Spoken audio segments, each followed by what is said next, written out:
अस्सलामुअलैकुम दोस्तों, मोहम्मद अज़ीम हयात हाज़िर ख़िदमत हूँ एक और वीडियो के साथ यूके के शहर लंदन से। दोस्तों, आप सभी को एक बार फिर ईद की खुशियाँ बहुत बहुत मुबारक हों। हमारी तो जुम्मे को कल गुज़र गई और आज पाकिस्तान इंडिया वगैरह में पहला दिन था, तो मैंने सोचा कि एक वीडियो छोटी सी मैं बनाऊं। और वो ये दोस्तों कि कल मैंने जब ईद मुबारक का मैसेज जब पोस्ट वगैरह डाली तो बहुत से भाइयों ने, बहुत सी बहनों ने मुझे कमेंट्स में कहा कि हमारी ईद जो है पाकिस्तान में कैसे गुजरती है। आपको अंदाज़ा ही है कि बकरे वगैरह कैसे उनको लाया जाता है और ज़बह वगैरह किया जाता है। पर यूके में आपने ईद की नमाज़ का कुछ बताइए और हमें बताइए कि आपने कुर्बानी कैसे दी और गोश्त कैसे बांटा। तो दोस्तों, वो मैसेजेस काफ़ी ज़्यादा थे। मैंने सोचा कि अगर मैं फ़र्दन इनका जवाब देने लगा तो ये तो मुझे काफ़ी टाइम लग जाएगा, तो उससे अच्छा है कि मैं एक छोटी सी पोस्ट बना देता हूँ वीडियो की सूरत में, और उसमें तमाम सवालात के जवाब जो हैं वो मिल जाएंगे। प्रोग्राम तो मेरा ये था कि मैं बाहर निकल के एज़ यूजुअल कुदरत के हुस्न में चलता फिरता पौधों के दरमियान में, जो कि मेरा मतलब शौक़ है कि इस तरह का मंज़र ही हो, तो उसमें बात करूं। लेकिन आपको आवाज़ आ रही होगी, बारिश बहुत ज़्यादा हो रही है आज सुबह से, तो मैंने सोचा कि गाड़ी में बैठ कर ही ये, इससे पहले कि बहुत ज़्यादा देर हो जाए, टाइम गुजरे, तो वीडियो में अपलोड कर दूं। तो दोस्तों, इसका मैं मुख्तसर जवाब ये देता हूँ कि सबसे पहले जो ईद की नमाज़ का मामला है वो ये है कि यूके का मुल्क जो है दोस्तों, यहाँ पर अगर मैं बात करूँ तो माशाल्लाह यहाँ पर बहुत से शहर ऐसे हैं यूके के, मैनचेस्टर, बर्मिंघम, लंदन, बेडफर्ड, ये सारे और भी बहुत से इलाके ऐसे हैं जहाँ पर अल्हम्दुलिल्लाह मुस्लिम कम्युनिटी जो है, जहाँ मुसलमान बहुत बड़ी तादाद में है। तो यहाँ पर छोटी बड़ी मसाजिद जो हैं वो आपको देखने को मिलती हैं। तो छोटी मसाजिद में अगर नहीं भी होती ईद की नमाज़, तो बड़ी मस्जिदों में ईद की नमाज़ का अहतमाम किया जाता है, और फिर वहाँ की कम्युनिटी के हिसाब से देखा जाता है कि एक जमात करनी है, दो, और बाज़ औक़ात तो 3-3 जमातें भी होती हैं जहाँ पर कम्युनिटी ज़्यादा है। लेकिन बाज़ एरिया, बाज़ जगह ऐसी भी हैं जहाँ पर कम्युनिटी अल्हम्दुलिल्लाह इतनी ज़्यादा है, जिसमें इंडियन, पाकिस्तानी और बांग्लादेशी से हट के भी, मतलब दूसरे ममालिक से भी, अफ्रीकन कंट्री से और मिडिल ईस्ट वगैरह से भी इतने मुसलमान होते हैं। तो वो क्या करते हैं कि फिर उस जगह के करीब कोई ग्राउंड या कोई पार्क जो होता है बड़ा, वो अथॉरिटी से या काउंसिल वगैरह से इजाज़त ले लेते हैं ईद से पहले ही, और वहाँ पर फिर वो ईद का अहतमाम करते हैं। और वहाँ पर फिर बच्चे भी और औरतें भी, उनका अलग इंतज़ाम होता है, वहाँ पर आके ईद की नमाज़ अदा करते हैं।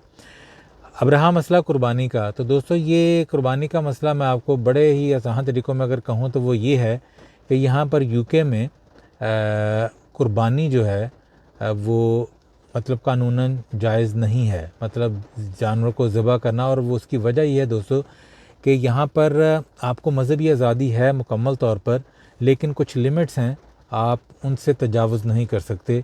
उन लिमिट्स के अंदर रहते हुए ही आपने अपना जो मज़हबी फ़राइज़ जो हैं वो अदा करने हैं।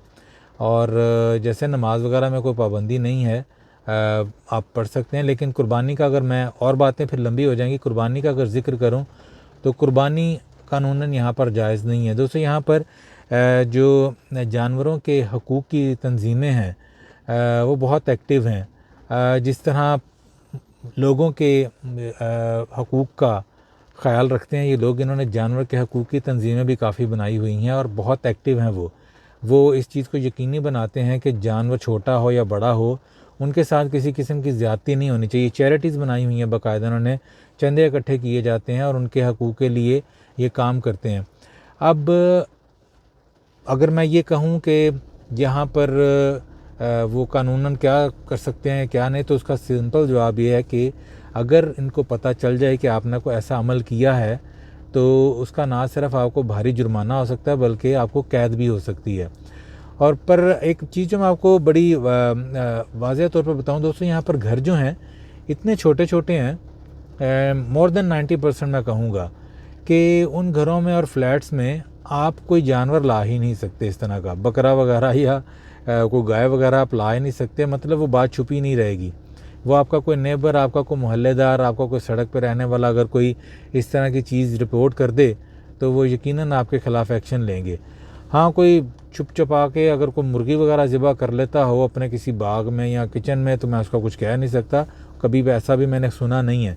लेकिन अगर ऐसा हो तो इसकी काफ़ी सज़ा है। अब इसका वो करते क्या हैं यहाँ पर बसने वाले, उसका सबसे बड़ा जो एक तरीका है जो अपनाया जाता है वो ये है कि यहाँ पर रहने वाले मुसलमान जो हैं दोस्तों अपने बैक होम, अपने जहाँ से वो आए होते हैं, पाकिस्तान से, इंडिया से, बांग्लादेश से या किसी भी और मुल्क से, तो वो वहाँ पर अपने ख़ानदान वालों को कुर्बानी के पैसे भेज देते हैं। उनको तसल्ली रहती है हमारी कुर्बानी भी होगी और हमारा गोश्त जो है वो बांटने के बाद घर वाले ही खा लेंगे, और उनकी तसल्ली रहती है। इस तरह ये एक मारूफ़ तरीका है। इसके बाद क्या होता है कि आप ऐसे बुचर खाने जहाँ स्लॉटर हाउस जो गवर्नमेंट के मंजूर शुदा हैं, जो ऑथराइज्ड हैं, वहाँ से आप अपनी कुर्बानी करवा सकते हैं। लेकिन वो भी ऐसा नहीं है कि आप अपना बकरा या कोई जानवर बाकायदा तौर पर ख़ुद वहाँ पर ले जाएं, उनको कहें जी हमारा जानवर है इसको ज़िबा कर दें। ऐसा नहीं होता। आप उनको पैसे देते हैं, वो ख़ुद ही ज़िबा वगैरह करके उसका गोश्त आपको कहते हैं फ़लाँ वक्त आकर ले जाएं। लेकिन ज़्यादा क्या जो लोग करना चाहते हैं इस तरह, वो क्या करते हैं कि आपके मोहल्ले की या आपके एरिए की जो बड़ी दुकान होती है हलाल मीट की, तो वो फिर इस तरह के स्लॉटर हाउस से वो अपना राब्ता रखते हैं। उनका राब्ता होता ही ज़ाहिर है, वो गोश्त लेते हैं वहाँ से, थोड़ा बहुत अपना कमीशन रखते हैं ऊपर वो, तो बैनर वगैरह लगा देते हैं जी कि इस साल कुर्बानी का रेट ये निकला है, अगर किसी ने कुर्बानी करवानी हमें पैसे दे दें, हम कुर्बानी करवा के अगले दिन आपको वो गोश्त दे देंगे। तो कुछ लोग ऐसा भी करते हैं, फिर उनको वो गोश्त जो है अगले दिन मिल जाता है और वो बांट भी देते हैं। लेकिन मैंने ऐसा भी होते हुए बहुत कम देखा है। तो बहरहाल इतना ही है, इससे ज़्यादा बातें करूँगा तो लंबी होती चली जाएंगी, बातों से बात निकलती है। बहरहाल ये ज़रूर है दोस्तों कि जिस मुल्क में आप रह रहे होते हैं, जिस जगह में आप रह रहे होते हैं, वो कानूनन भी और फिर शरन भी आपको उस जगह के हिसाब से वहाँ के कानून फॉलो करने पड़ते हैं। और ये आप समझ लें कि यहाँ का एक कानून है कि आप घर में लाकर जानवर को ज़िबा नहीं कर सकते, खा वो छोटे से छोटा कोई जानवर हो या बड़ा जानवर हो।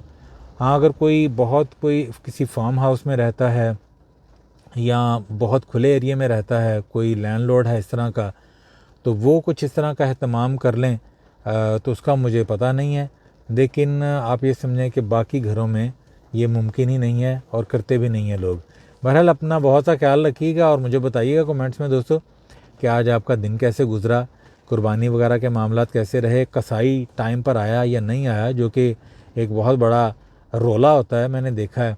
क्योंकि अक्सर हमारे उधर घरों में भी ऐसा होता है कि कसाई ने जो टाइम दिया होता है उस टाइम पर वो आता नहीं है और मुश्किलात खड़ी हो जाती हैं, लोगों का दिन भी ज़ाया हो जाता है। तो आपका दिन कैसे गुजरा, क्या खाया क्या पिया, कसाई वाले मामलात कैसे रहे और कल का क्या प्लान है। इंशाअल्लाह कल दोबारा से हाज़िर होऊंगा एक नई वीडियो के साथ।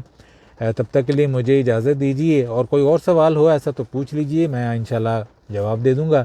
अल्लाह पाक से दुआ है कि अल्लाह पाक अपने प्यारे महबूब सल्लल्लाहु अलैहि वसल्लम के सदक़े हम सब पर अपनी रहमतों का ख़ास नज़ुल करे, वतन अज़ीज़ पाकिस्तान को अपनी अमान में रखे। जो जहाँ जहाँ ये वीडियो देख रहा है दोस्तों, सबका भला, सबकी खैर।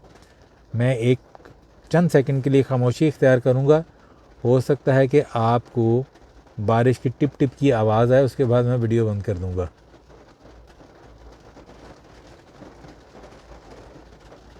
आ रही है आवाज़ दोस्तों, यकीनन कैमरे में भी इसमें भी आ रही होगी। तो इजाज़त दीजिए, अस्सलामु अलैकुम।